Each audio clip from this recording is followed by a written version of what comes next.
यहाँ क्या कर रही हो?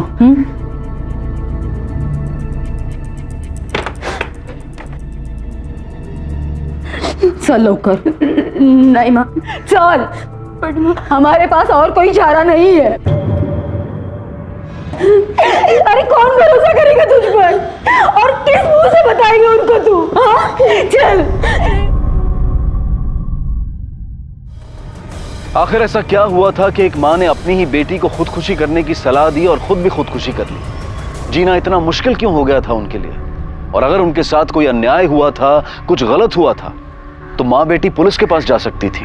लेकिन इस घटना के 2 महीने के बाद कुछ ऐसा हुआ जिसने सबको हैरान कर दिया।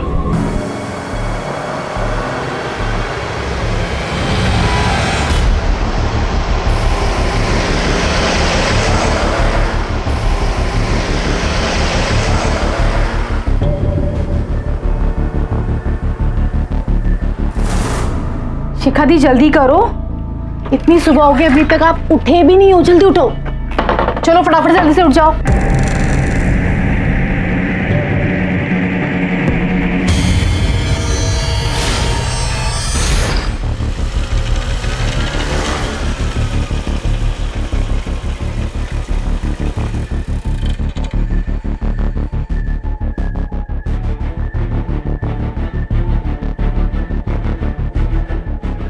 आप सुनिए। हाँ मुझे FIR लिखवानी है। हाँ, वहाँ पे।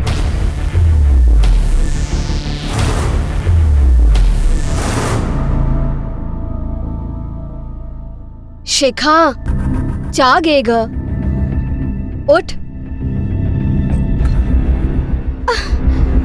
काय झालं? तबीयत ठीक नहीं है क्या? नहीं बहनी, बस वो सर दर्द से फटा जा रहा है बस।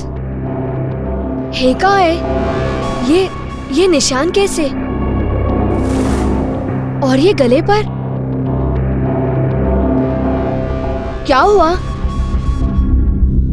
पता नहीं। 1 महीने से आपके साथ ऐसा हो रहा है। मतलब सुबह आप जब जागती हैं तो आपको याद कुछ नहीं होता, पर पता चलता है कि आपके साथ किसी ने जबरदस्ती की है। जी, जब भी ऐसा होता है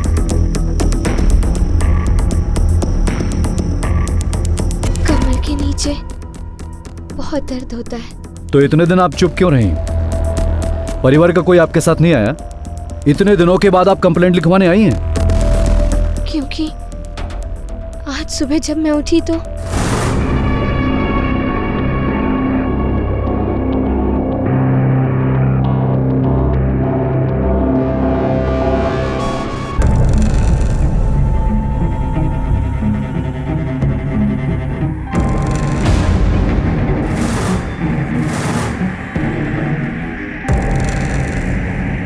इसका मतलब कोई तो है जो आपके साथ ये बार बार कर रहा है, लेकिन आप नहीं जानती वो कौन है। जी नहीं, होश में रहती तो जान पाती।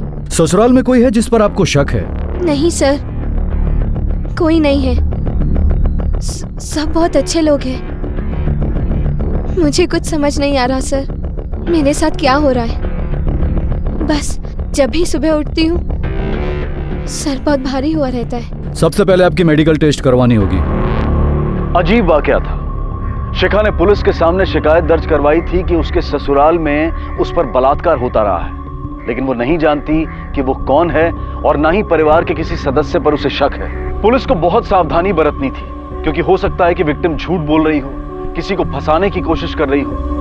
पुलिस हर संभावना पर विचार कर रही थी। वो झूठ बोल रही थी या सच, ये तो मेडिकल जांच के बाद ही साफ होने वाला था। लेकिन अगर वो वाकई में विक्टिम है तो फिर कोई तो था जिसने बड़ी ही चालाकी से ये जाल बना था। लेकिन इस जुर्म का मकसद क्या था? सिर्फ अपनी भूख मिटाना या फिर विक्टिम से बदला लेना? इस रहस्य पर से पर्दा उठने में अभी काफी वक्त था। तहकीकात बहुत मुश्किल थी, लेकिन अगर जरा सी भी संभावना नजर आती कि शिखा के परिवार में ही कोई उसका शोषण कर रहा था तो उस तक पहुंचना जरूरी था।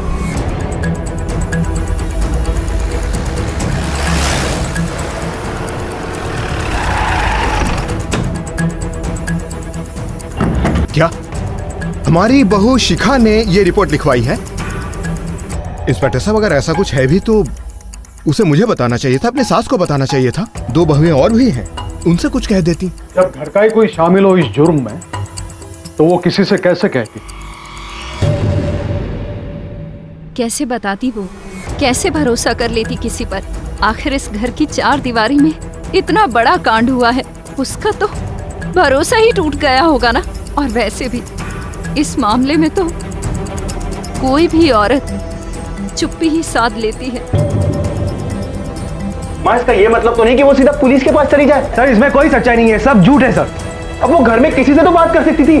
अब लोग ये 1 मिनट, शिखा का रूम का उस तरफ। जादव चेक करा।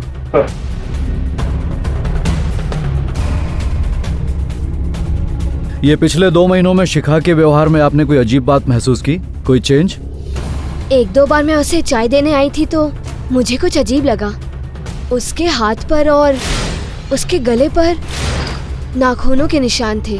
जब मैंने उससे पूछा तो शिखा ने कहा कि पता नहीं वैनी, और फिर सर, कुछ तो मनगढ़ंत कहानियां बना रही है वो। कैसे मुमकिन है ये सब कुछ घर में कर पाना? झूठ बोल रही है वो। क्यों झूठ बोलेगी वो? किसको फंसाने के लिए? हाँ, झूठ बोलने की तो कोई वजह नहीं है उसके पास। वो मन में आ रहा है वो बोले जा रही हो। ऐसे कैसे हो सकता है घर में हम सबके रहते हुए? इसका क्या मतलब है? इसमें हम सब शामिल हैं? बकवास करती हो। सर, वजह तो पता नहीं है, पर यह पक्का है कि शिखा झूठ बोल रही। भाभी क्यों किसी को फंसाना चाहेंगी? हम लोगों में आपस में कोई झगड़ा नहीं है, हम सब प्यार से रहते हैं। हाँ सर, भैया और भाभी का रिश्ता तो बहुत ही अच्छा है। बहुत प्यार करते हैं एक दूसरे से। मुझे तो ये समझ में नहीं आ रहा है कि भाभी ऐसा क्यों कर रही है। सर, मैं सच बोलूँ तो मुझे नहीं लगता कि भाभी के साथ ऐसा वैसा कुछ हुआ है, और अगर हुआ भी है तो कैसे, पता नहीं सर। हाँ इंस्पेक्टर साहब, और कितनी देर चलेगी ये पूछताछ?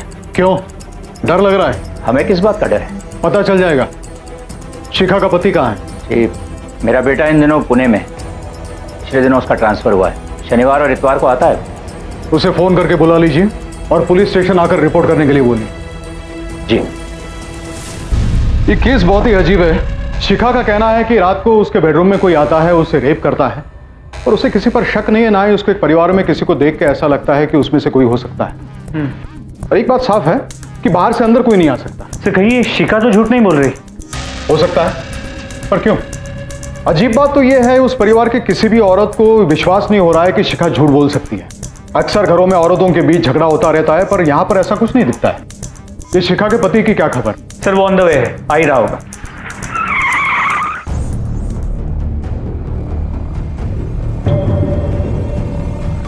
ये बात आपको अजीब नहीं लगती? आपका परिवार कहता है कि आप दोनों के बीच में बहुत प्यार है।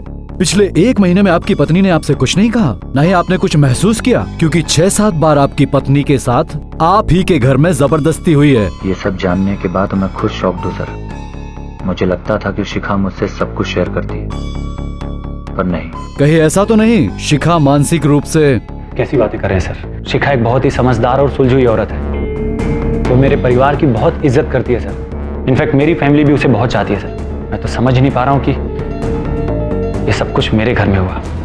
पर एक बात मैंने रियलाइज़ किया, यहाँ से ट्रांसफ़र होने के बाद जब भी मैं वापस आया हूँ पिछले 2 महीनों में, शिखा मुझे कुछ शांत शांत सी लगी। अब समझा, वो अंदर ही अंदर घुट रही थी, समझ ही नहीं पा रही थी कि ये सब मुझसे कहे भी तो कैसे कहे। मैं उससे मिल सकता हूँ सर? मेडिकल जांच के बाद।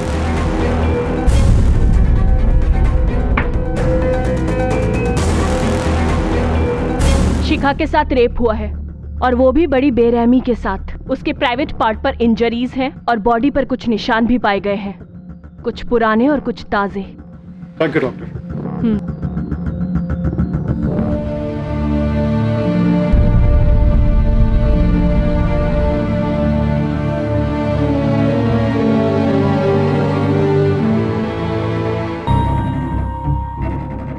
शिखा, संभालो अपने आप को। मैं हूं तुम्हारे साथ।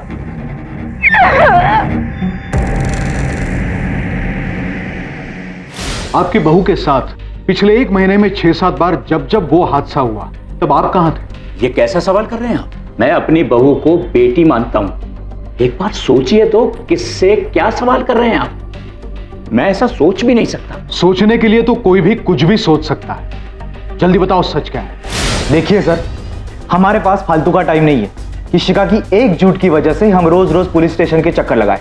मैं वैसा आदमी नहीं हूं सर, मेरा एक छोटा सा ऑफिस है, मैं इज्जतदार आदमी हूं। इज्जतदार लोग ऐसे घटिया जुर्म नहीं करते, ऐसा कहीं लिखा है?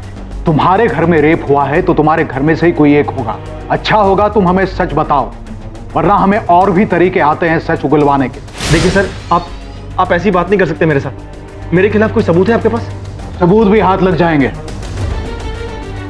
नहीं सर, हमारे घर में एक और आदमी है, हमारा नौकर बबलू। नौकर? जी सर, वो रोज रात रसोई में सोता है। जरूर उसी ने ऐसी घटिया हरकत की होगी। सर उसकी शादी भी नहीं हुई अब तक, और जब से आप लोग पूछताछ करने के लिए घर पे आए वो तब से गायब है।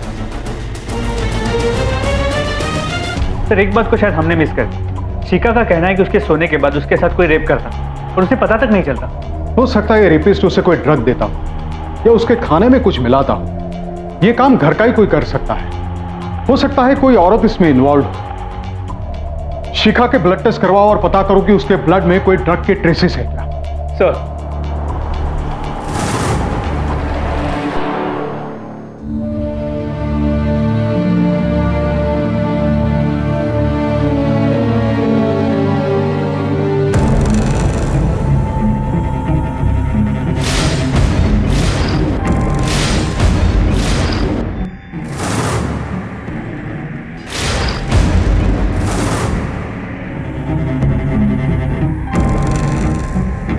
शिखा घबराओ मत, मैं हूं तुम्हारे साथ। चलो। भगवान जाने क्या हो रहा है, कोई अब तक घर क्यों नहीं आया? दीदी, आजकल तो पुलिस तो रेप केसेस में बहुत सख्ती से पेश आती है।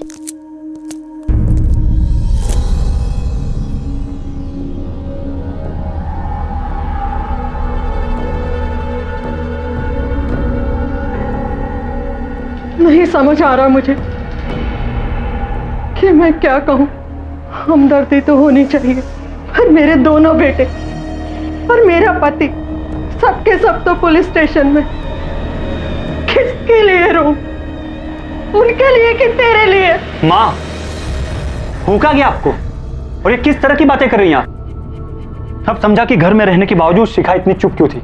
अपना दुख अपना दर्द किससे बांटती? आप लोगों से? आप पर भरोसा करती वो? अरे इसका दुख तो दूर, आपको भैया पापा और धर्म की पड़ी है। गुस्सा तो हमें भी आ रहा है, मेरे पति पे लांछन लगा है। भाभी प्लीज, शिखा ने किसी पर कोई लांछन नहीं लगाया। सुना आप सबने? अरे इस बेचारी को तो ये भी नहीं पता कि इसके साथ ये सब किसने किया। और आपको क्या लगता है, ये सब जानकर मुझे धक्का नहीं लगा? पर एक बात तो समझ गया हूं मैं, ये जो कुछ भी हुआ है इस घर की चार दीवारी के बीच हुआ है, तो पूछताछ तो होगी। उन तीनों मर्दों के अलावा और कौन है चौथा इस घर में? बबलू कहाँ है? क्या हुआ साहब? वो तो काम पे होगा, और कहाँ जाएगा? काम पर नहीं आया इसलिए तो उसे ढूंढते आए यहाँ पर। साहब इधर तो आया नहीं वो, और बता के भी नहीं गया कि कहाँ जा रहा है। उछला यार, चौके तक सांगेल उठे तो। साहब क्या किया तुमने? साहब साहब बात तो सुनिए। अरे साहब, सच बताओ बबलू कहाँ है? झूठ बोलोगे तो तुम भी फंसोगे। रेप कैसे है ये? साहब राम कसम हम सच कह रहे, हमको कुछ नहीं पता साहब, कुछ नहीं जानते हम सब। नहीं जानते तुम? दादा साहब हम नहीं जानते, हमें कुछ नहीं पता साहब, हमने कुछ नहीं कहा।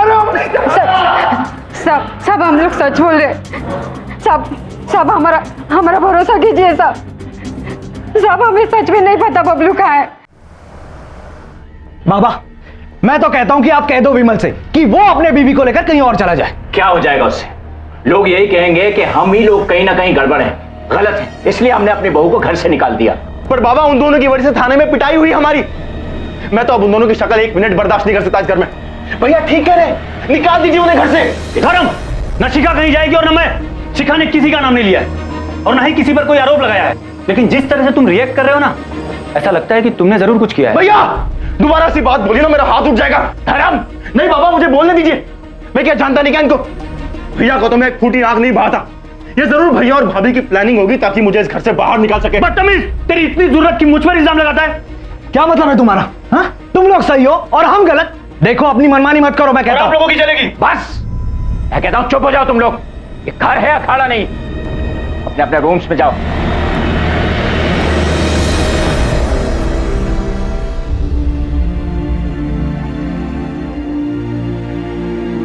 शिखा, ये जो कुछ भी हो रहा है ना, इसमें तुम्हारी कोई गलती नहीं है। तुम्हें आराम की जरूरत है। चलो लेट जाओ। चलो।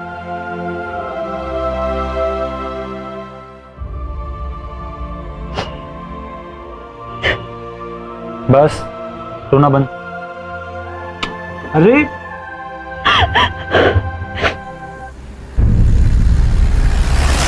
और बबलू भाई, बड़े दिनों बाद अपना पान बना दो। और बबलू, क्या हुआ साहब? यही सुने गए, थाने ले जाके सुनाओ। साहब थाना? मैंने क्या किया सर? बताता हूँ सब। साहब हमें खाए पीट रहे हो साहब। हमारे क्या हिम्मत कि हम किसी की तरफ आंख उठा के देखें। फिर इतने दिन तक छुपा कहा था? काम पे क्यों नहीं गया? साहब ऐसी कोई बात नहीं साहब। सब बोलने तो दो साहब। हम तो उनके कमरे में भी नहीं जा सकते थे क्योंकि हम रसोई में सोते थे और धर्म भैया हॉल में। धर्म हॉल में सोता था? हाँ साहब। क्यों? वो सब नहीं बता साहब, लेकिन इतना मालूम है कि धर्म भैया शिखा भाभी से बहुत नफरत करते थे और विमल भैया से भी उनकी बिल्कुल नहीं पटती थी। हमेशा झगड़ा होता था साहब। ये सब आप उन्हीं को पूछो ना साहब। शुरुआत में लग रहा था बहुत मीठा रिश्ता है इन देशमुखों का आपस में। अब पोल खुल रही है, दरारें नजर आ रही हैं। इन सब का कच्चा चिट्ठा खोलना पड़ेगा। बबलू, जब भी बुलाए पुलिस स्टेशन चले आना। शहर छोड़ के बाहर मत जाना, तुझ पे नजर है हमारी। नहीं, मेरी बेटी यहाँ नहीं रहेगी। माँ जी, शिखा यहीं रहेगी। रहना तो आपको भी नहीं चाहिए इन लोगों के साथ दामाद जी। आपके ही परिवार से किसी ने इतना घिनौना काम किया है, दम नहीं घुटता इस घर में। आप हम पर क्यों उंगली उठा रही है? पुलिस ने पूछताछ की ना हमसे, कुछ हाथ आया? हमें तो ऐसे लगता है ना कि आपकी बेटी नौटंकी कर रही है। पता नहीं कौन सी दुश्मनी निकाल रही है हम सबसे। भैया, शिखा के बारे में इस तरह अनाप शनाप बकना बंद करिए। हम घर छोड़कर नहीं जाएंगे माँ जी। जिसने पाप किया है वो लोग जाएंगे, और अगर किसी को हमसे प्रॉब्लम है तो वो बेशक ये घर छोड़कर जा सकता है। विमल, सारे निर्णय तुम ही कर लोगे, हम जनता है अभी। और बहन जी, माना कि आपकी बेटी के साथ कुछ गलत हुआ है, आप हम पर लांछन मत लगाइए। शिखा, शिखा नहीं, क्या कर रहे हो? शिखा, छोड़ो। अरे क्या कर रही हो ये? शिखा छोड़ो, छोड़ो इसे।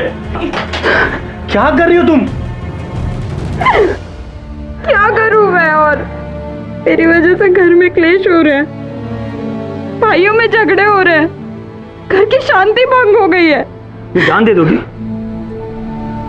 मैं आप लोगों के सामने हाथ जोड़ती हूँ, प्लीज मेरी वजह से लड़िए मत, प्लीज।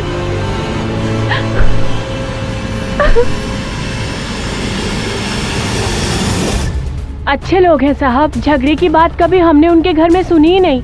अशोक जी की एक दुकान है, अब सौरभ चलाता है। विमल, वो अकेला ही घर में नौकरी करने वाला है, पर धर्म, उसने तो बाप को डुबा ही दिया। धर्म तो शुरू से ही ऐसा है, लड़कियों पे पैसे उड़ाना, अय्याशी करना, कॉलेज टाइम से उसका यही हाल है। ठीक है। हाँ, मेरे पति यहाँ बाहर ही सोते हैं, वो हम लोगों के बीच बनती नहीं है। पर ये सब आप लोग क्यों पूछ रहे हैं? आपकी भाभी पर रात के वक्त जो बलात्कार हुआ, एक बार नहीं कई बार हुआ, इससे एक सवाल उठता है कि उनके बेडरूम के सबसे करीब कौन है। हमें यह भी पता चला है कि आपके पति उनसे नफरत करते थे। हाँ, ये सब ठीक है, मगर मेरे पति ये सब नहीं कर सकते। कौन क्या क्या कर सकता है इसका अंदाजा नहीं है आपको।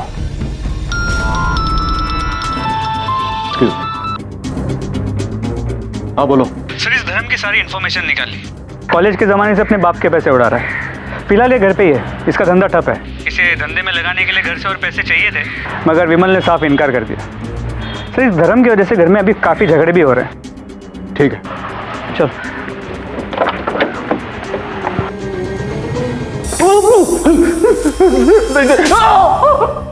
चुपचाप अपना जुर्म कबूल कर ले, ये तेरे लिए भी आसान होगा और हमारे लिए भी। लेकिन सर, जब मैंने कुछ किया नहीं तो मैं कैसे मान लूं सर? बताता या और खातिरदारी करूं तेरी। सर मैं मानता हूँ कि मेरी विमल भाई और भाभी से बिल्कुल नहीं बनती। इनफैक्ट मेरी पूरी फैमिली से मेरी नहीं बनती। कोई मेरी मदद ही नहीं करना चाहता। यहाँ तक कि मेरी बीवी भी मेरे बारे में यही सोचती है कि मैं निकम्मा हूँ, किसी काम का नहीं हूँ सर। वो तो तुझे अपने साथ बेडरूम में सोने भी नहीं देती। तुझे तो हॉल में से दिखता होगा ना भाभी के बेडरूम में क्या चल रहा है। सर मैं आपसे कह रहा हूँ ना, ये काम बबलू नहीं किया है। सर ये काम बबलू नहीं किया है, या फिर जरूर ये भैया और भाभी की प्लानिंग होगी ताकि वो मुझे हमेशा के लिए अपने रास्ते से हटा सके। वो तो यही चाहते हैं कि बाबा की पूरी जायदाद उन्हीं को मिले, इसलिए तो वो मेरे बाबा को भी मुझे पैसे देने से रोकते हैं। सर मैंने कुछ नहीं किया है सर, मैंने कुछ नहीं किया है। बबलू, शक के दायरे में सबसे पहला नंबर इसका है तो घर का नौकर, चेहरे से भी भोला भाला लगता है। इसकी नजर पड़ी वो शिखा पर, मौके का फायदा उठा लिया। सर मैंने इसकी पूरी हिस्ट्री भी चेक की, कई बार इसे नौकरी से निकाला गया, हालांकि पुराने मालिकों ने वजह बताने से इनकार कर दिया। और दूसरा सस्पेक्ट है ये धर्म, शक्ल से ही शातिर लगता है। इसके बारे में जो सुना बुरा ही सुना है, और इसके पास मोटिव भी है, क्योंकि विमल की वजह से इसे पैसा नहीं मिलता था। बदले की आग थी इसके दिल में। और बचे ये दोनों, बड़ा भाई सौरभ और बाप अशोक। इनके पास कोई मोटिव नहीं है। पर हर कोई इंसान सिर्फ व्हाइट या ब्लैक नहीं होता। हर इंसान की जिंदगी में कुछ ऐसे राज होते हैं जो उसके परिवार वाले भी नहीं जानते। हो सकता है इन दोनों की कुंडलियां हमें खोलनी पड़े। हो सकता है कोई गड़ा मुर्दा निकल आए। सर वैसे शक्ल से दोनों लगते सीधे साधे, लेकिन इस सौरभ के बारे में आस पड़ोस में कुछ खास अच्छा नहीं सुना।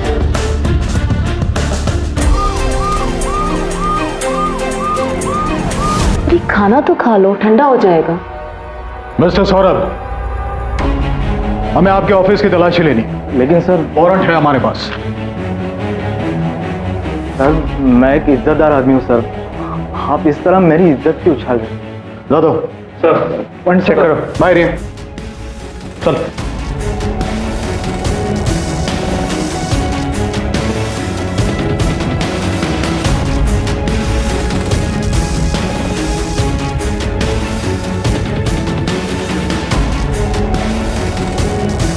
कहा जा दो कैमरा।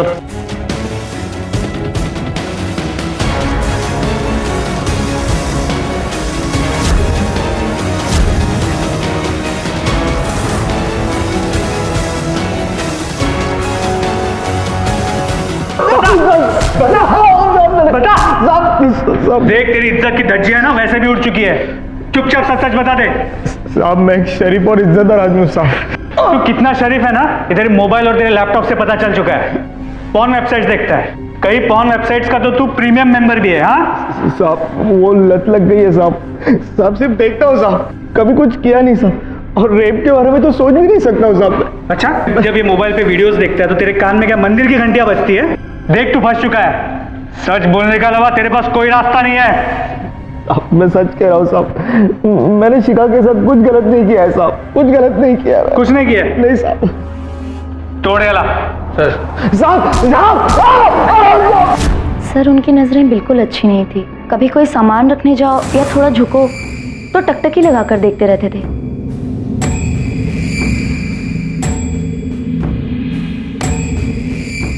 हाँ सर, उन्हें वो अलग अलग तरीके से करने की आदत है। मुझे बहुत गंदा लगता था, मुझे बहुत गुस्सा भी आता था। मैंने उनसे बहुत बार कहा कि मैं आपकी बीवी हूँ, कोई प्रोस्टिट्यूट नहीं हूँ, लेकिन वो मेरी कोई बात नहीं मानते। जब जब शिखा के साथ जबरदस्ती हुई, आपके पति बेडरूम में ही थे? सर घर का सारा काम मैं करती हूँ, इतना थक जाती हूँ कि एक बार सोती हूँ तो फिर सुबह तक आंख नहीं खुलती, किसी चीज का कोई होश नहीं रहता मुझे। हम तो उनसे दूर दूर ही रहते थे सर, जानबूझकर छूने की भी कोशिश करते थे और ऐसे दिखाते हैं जैसे गलती से हाथ लग गया। लेकिन क्या हम बुद्धू हैं?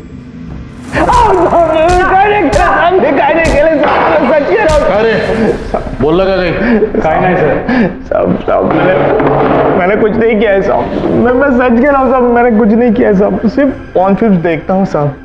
हर आदमी तो देखता है ना साहब पॉर्न फिल्म। वो पॉर्न फिल्म देखने वाला रेपिस्ट तो नहीं होता है ना साहब। तू कर सकता है, खुद की बीवी को तंग करता है, हर औरत को बुरी नजर से देखता है तू। साहब सिर्फ सोच सकता हूँ साहब, कुछ करने की हिम्मत नहीं है साहब मुझे। और आई शपथ साहब, मैंने शिखा के साथ कुछ गलत नहीं किया है साहब। लेकिन ऑफिस की औरतें, कस्टमर्स, सोसाइटी की औरतें, हर औरत को बुरी नजर से देखता है, घूर घूर के देखता है। ये तो तुझ जैसे लोग हैं जिनकी वजह से औरतों को बाहर निकलना मुश्किल हो जाता है। साहब अगर शिखा बोलती है कि उसके साथ कुछ जबरदस्ती हुई है तो उसे कुछ तो पता चलता, वो कौन है, उसे कुछ तो याद आता साहब। ऐसे कैसे हो सकता है कि उसे कुछ भी पता नहीं है। जादव, चार्जशीट तैयार करा। औरतों के साथ गलत व्यवहार करने के जुर्म में कुछ दिन हमारा मेहमान बन के रहेगा। साहब मैंने कुछ नहीं किया है साहब। सर ये सौरभ भी हमारा मेन सस्पेक्ट लगता है। उसके दिमाग में तो ऐसे कीड़े भी हैं और उसने अपनी बीवी तक को नहीं छोड़ा। उसके खिलाफ हमारे पास कोई सबूत नहीं है, ना ही अशोक के खिलाफ। और अशोक के पास कोई वजह नहीं है शिखा या विमल से बदला लेने की। और उसके बारे में किसी ने कोई बुरी बात तक नहीं की। दुकान का स्टाफ है, आस पड़ोस की औरतें, सब उनकी इज्जत करते हैं।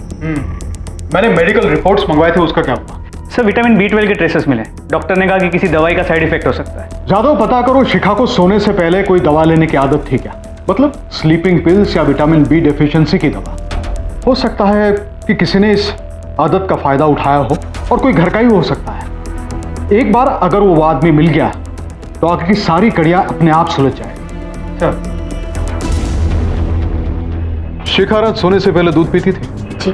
और अक्सर वो लेने आती थी, आप उसे देने जाती थी। मैं देने जाती थी। कहीं ऐसा तो नहीं कि आप उसमें कुछ मिला देती थी ताकि उसे होश ना आए? और वैसे भी आपकी पति की आदतें आप बर्दाश्त नहीं कर पा रही थी। कहीं आपने उसे मौका नहीं दिया शिखा के साथ वो सब करने का? हमने ऐसे केसेस देखे हैं जहां पर अपनी शादी को बचाने के लिए, अपने पति को खुश करने के लिए औरतें क्या क्या नहीं कर बैठती। मैंने ऐसा कुछ नहीं किया अपने पति के लिए, सुना आपने? और हम विश्वास कर बैठे आप पर।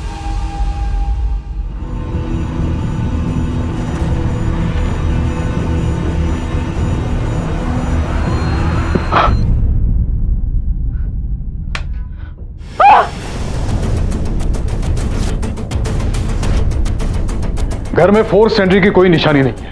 किसी ने धर्म की आवाज भी नहीं सुनी इस घर में। घर के अंदर का भी तो कोई हो सकता है। हो सकता है। सर कहीं शिखा या विमल या इन दोनों ने मिलकर धर्म पे तो हमला नहीं किया? उन्होंने इस बात को मान लिया हो कि धर्म ही वो आदमी है जिसने शिखा के साथ रेप करने की कोशिश की हो। घर की अच्छी तरह से तलाशी लो, मैं शिखा के बेडरूम में जाता हूं। सर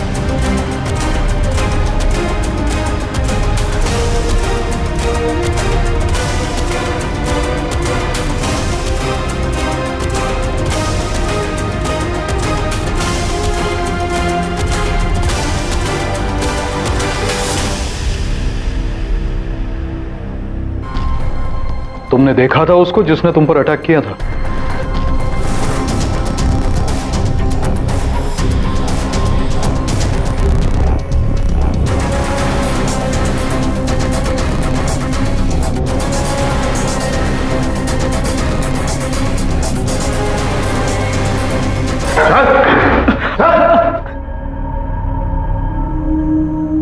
क्यों जान लेने की कोशिश की धर्म की?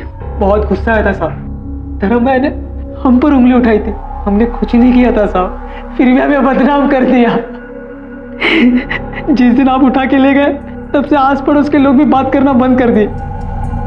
माँ बाप भी अच्छे से बात नहीं करते, सबको यही लग रहा है कि हमने ही रेप कर दिया साहब। और हमने उनके घर से एक चम्मच तक नहीं चुराया। ईमानदारी से नौकरी करते थे, पगार लेते थे, घर में सबसे भाभी दीदी करके बात करते थे। पर उन्होंने क्या किया, हमारा नाम बदनाम कर दिया।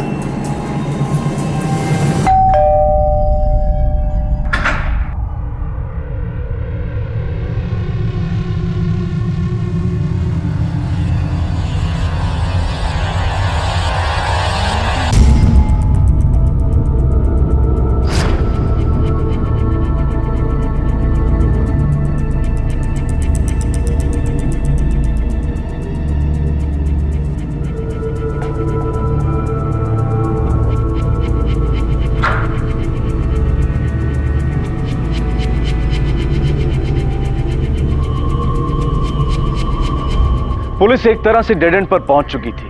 केस एक पहेली बनकर रह गया था।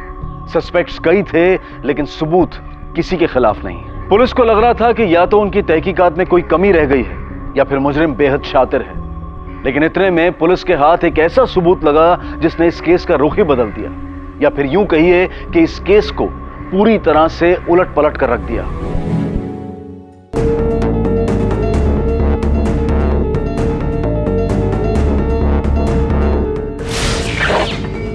आपकी अलमारी से मिला है, जिसके हमने फॉरेंसिक जांच करवाई, जिस पर आपके खून के निशान हैं, जिसका डीएनए आपके डीएनए से मिलता है, इस पर आपके फिंगरप्रिंट्स भी हैं। अब तो सच बोलिए। ये क्या कह रहे हैं आप? मैंने कुछ नहीं किया। झूठ बोल रही हैं आप अब भी यही चाहती है कि शक की सुई आपकी फैमिली पे रहे। आपकी वजह से आपके परिवार को कितनी मुसीबत हुई, जिल्लत सहनी पड़ी है। आपकी वजह से आपके पति को अपने ही परिवार से दुश्मनी करनी पड़ी।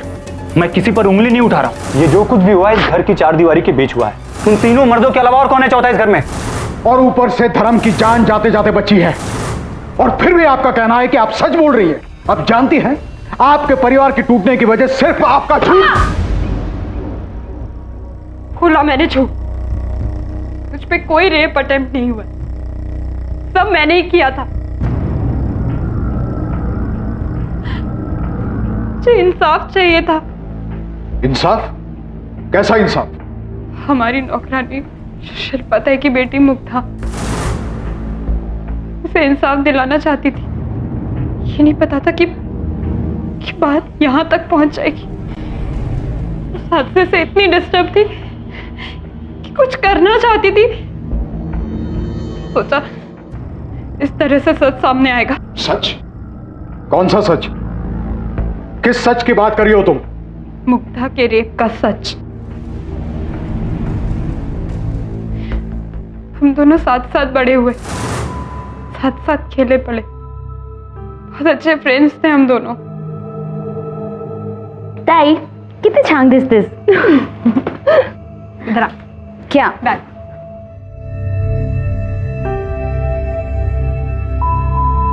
मुग्धा, कितनी छान दिसते। मेरी छोटी बहन की शादी थी, मैं अपने ससुराल वालों के साथ मायके गई थी। मुग्धा हमारी मदद कर रही थी मेरी बहन को तैयार करवाने में। वाओ मुग्धा, कितनी सुंदर मेहंदी लगाई है रे, है ना? अरे बेटा, मेहंदी हुई या नहीं? हाँ बस हो गई। खाना तैयार है, सबको बुला लो। अच्छा मैं बुलाती हूँ। सबको मेहंदी लग चुकी थी। मेरे ससुराल वालों का रहने का इंतजाम ऊपर ही किया गया था। सारे जेंट्स पी रहे थे। ताई, हाँ तू रुक, मैं बुला कर लाती हूँ। अच्छा चल ठीक है, जा। मैंने मुग्धा को उनको बुलाने को भेजा था, और जब बहुत देर तक वो नहीं लौटी तो ए मुग्धा का नहीं आली अजून?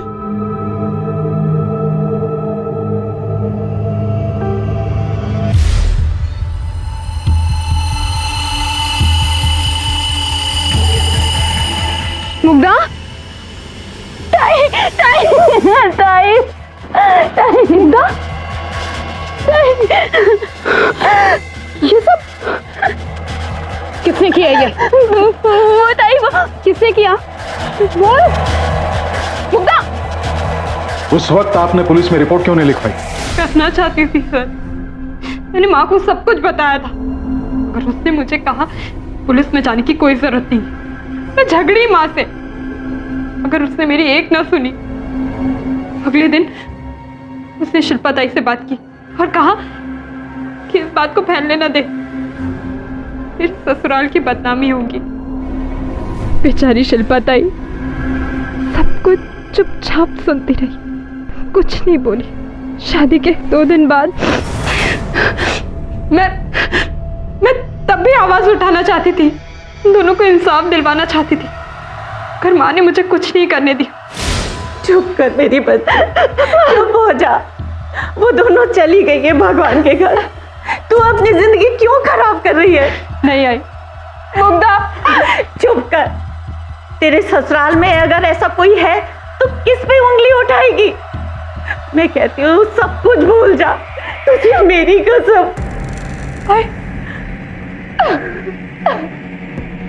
मेरी माँ मेरी शादी बचाना चाहती थी, पर मुझे चैन नहीं था।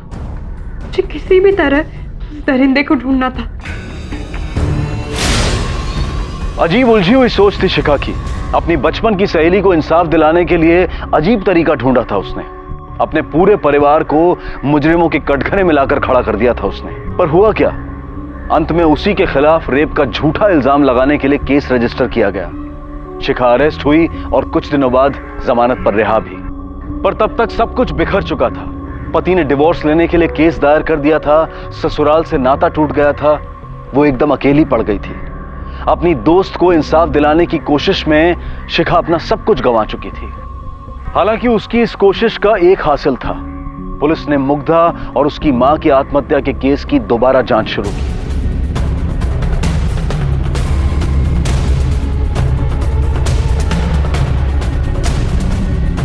ये आपके पड़ोस में जो मुग्धा रहती थी उसके बारे में क्या जानती हैं आप? ये शिखा की बहन की मेहंदी में ये मुग्धा आई थी? मुग्धा थी ना मेहंदी में, बड़ी अच्छी लड़की थी, मेरे को याद है। मेहंदी वाली रात को मैंने उसे रोते हुए घर लौटते हुए देखा था। मुग्धा की माँ ने बताया था मेरे को उसकी बेटी के साथ क्या हुआ था।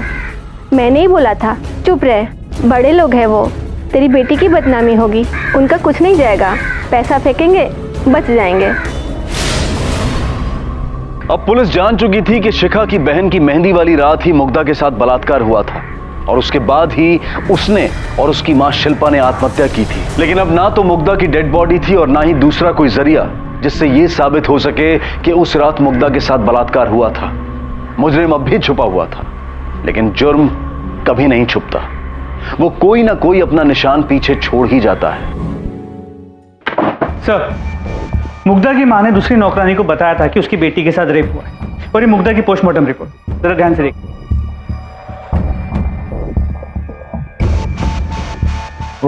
उससे तो यूरिनरी ट्रैक्ट इन्फेक्शन हुआ। जी सर, और ये इन्फेक्शन कंटेजियस, ये एक सेक्सुअली ट्रांसमिटेड डिजीज जो रेपिस्ट को भी हुआ हो। पता नहीं भाभी की वजह से कैसे दिन देखने पड़ेंगे। अब हम उनकी शादी में गए, उसमें हमारी क्या गलती? वहां रेप हो, डकैती हो, उससे हमें क्या? पता नहीं हमारा क्यों चेकअप करवा रहे। बिल्कुल सही कह रहे हो तुम। जल्दी पता चल जाएगा। शक के दायरे में तुम सब हो। तुम जाओ।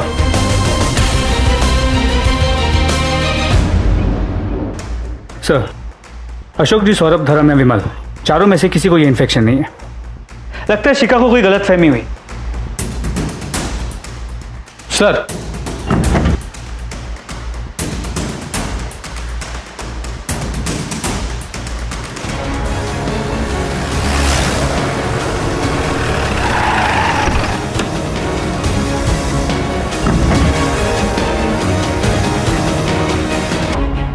अब क्या हुआ इंस्पेक्टर साहब? हमें पता चला है मुग्धा का रेप किसने किया है और वो इसी घर में से कोई एक है। आपकी फैमिली में से किसी के फोन रिकॉर्ड से इतना पता चला है कि उसे एसटीडी यानी कि सेक्सुअली ट्रांसमिटेड बीमारी हुई थी, जो मुग्धा को भी थी और जिसका इलाज उसने करवा लिया है।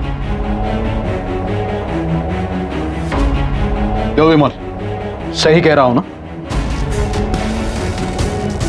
जी सर, वो इंसान मैं ही हूं। मुझसे गलती हुई। ये जो कुछ भी हुआ ना सर, शराब के नशे में हुआ।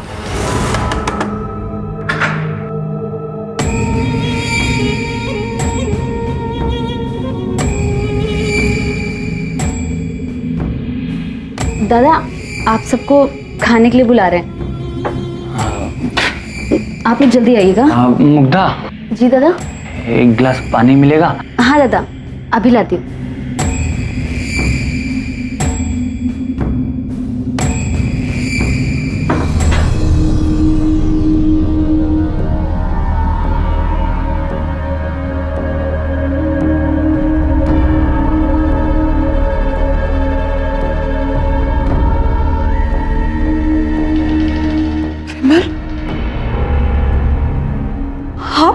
शिखा, आई एम सॉरी शिखा।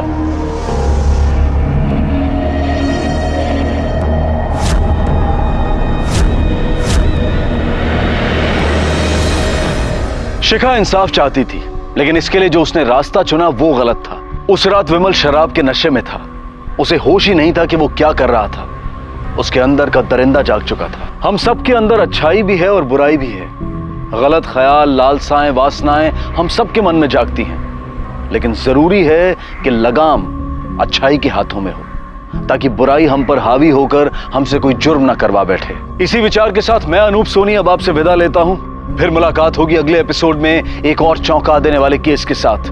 तब तक अपना और अपने परिवार का ख्याल रखें और देखते रहें क्राइम पेट्रोल डायल 100। सबक एक को सीख हम सबको। जय Hind. If you want to enjoy more Crime TV content like this, please subscribe to our channel and click the bell icon.